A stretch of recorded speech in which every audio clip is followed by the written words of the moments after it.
I'm Nico Osland. This is my informative speech. Here are my note cards. And then this is my audience, including the camera person.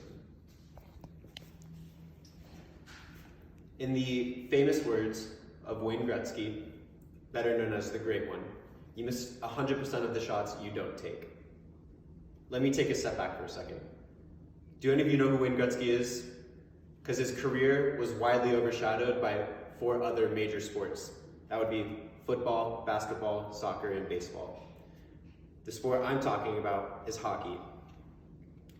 How many of you can name people like Tom Brady, LeBron James, Cristiano Ronaldo, or Bryce Harper, or even the people who preceded them and became Hall of Famers like Joe Montana, Michael Jordan, Babe Ruth, or Pele?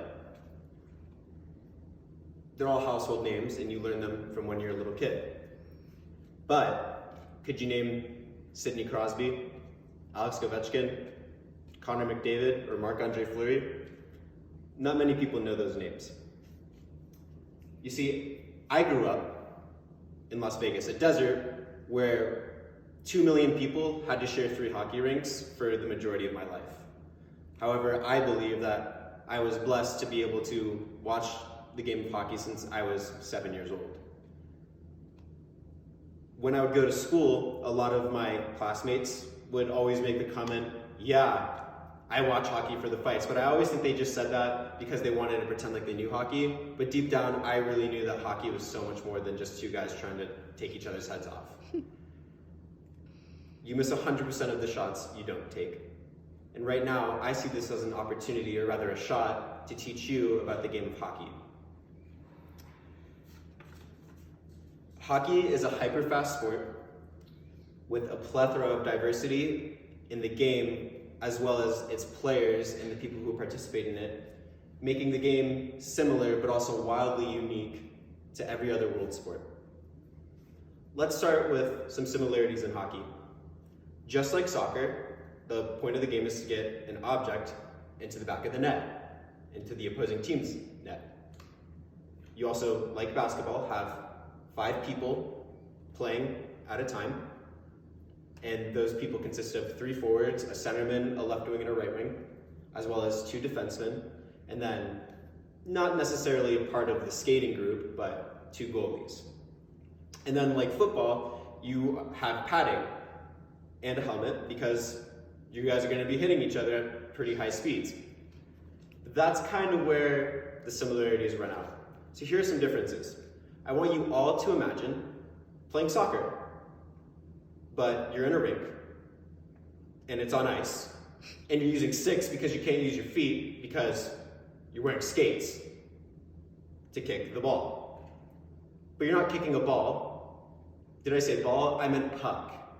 You see, imagine a frozen biscuit or a disc flying around at 60 to 100 miles per hour.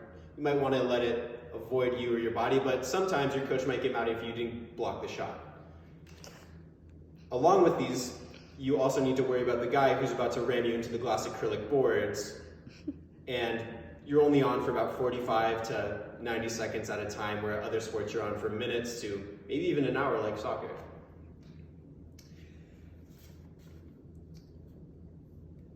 In the Oshawa Hockey Organization's article on Why Play Hockey, they mention hockey as a fast sport and it requiring a lot of, coordination, mental stability, along with it being a sport that can change momentum in the matter of seconds. And those momentum shifts can happen with a fight or a hit or many different things. Also in hockey, just to let you understand, there's many different rules like in other sports.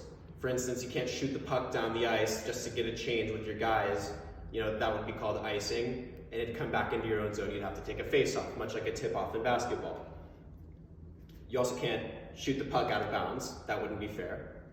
And then there's also things like penalties, where you trip someone, you illegally hit someone, you cross-check someone, you go to the box for 2 minutes. Kind of like timeout in a way. You go think about what you did.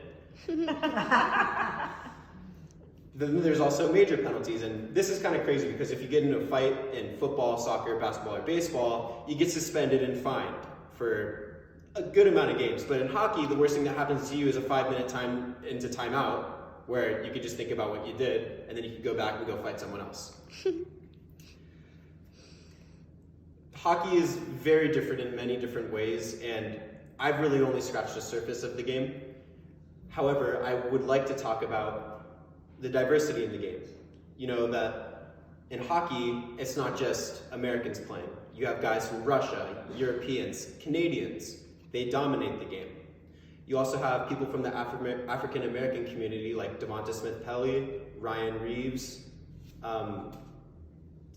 and then you also have people in the Latino community like Austin Matthews, or people from the Asian community like Nick Suzuki. All of these players give great role models to younger children who aspire to be like them.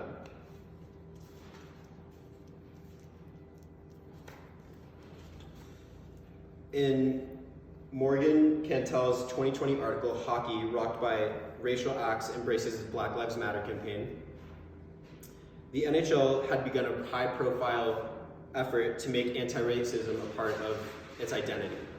And with hockey doing such things, it really made a statement with its players taking a knee during the game that racism and inequality did not matter in their game. They did not want it to be there. Along with this New York Times article, Andrew Knoll wrote an article called NHL Hopes to Extend Its Reach to Latino Audiences recently, after ESPN and the NHL had signed a new deal, and that the ESPN wanted to, reach out to Latino communities in the regions of South America, Central America, and the Caribbean. And they would have nationally televised games there. But the NHL's biggest commitment to having everyone play hockey is its campaign, Hockey is for Everyone, where it also reaches out to women, the LGBTQ community, and all different races, including having some of its games played in China in 2017, 2018. That's really just a small bit of hockey, but I wanted to just tell you that now that we've been over the game, how it's played, and who plays it, I wanted you to just maybe think about watching it for once, seeing that it might be an entertaining sport to watch. And all sports are different. You love all different sports, but at the end of the day, it's great entertainment and it's good exercise. So, if you wouldn't mind, why don't you take from the great words of Wayne Gretzky and take a shot at hockey? Thank you. These are my note cards. And then same audience. Good job. Awesome. Thank you. Awesome. Love hockey.